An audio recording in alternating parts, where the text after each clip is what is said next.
সবাইকে জানাই good morning. তা বন্ধুরা কি বলবো, এত ঘুম পাচ্ছে সারাটার জায়গা। তা একটা দোকান থেকে রাখলাম, রেখে একটা রজনী নিলাম। এখন কল্যাণীতে আছি, সামনে গিয়ে দেখা হচ্ছে। ফাইনালি কল্যাণীতে দাঁড়িয়ে আছি বন্ধুরা।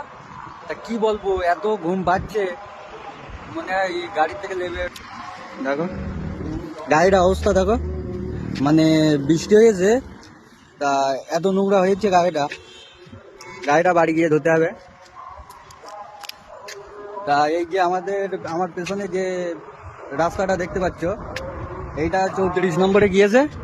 এই ব্রিজটা 34 নম্বর গিয়েছে, একদম সিধা।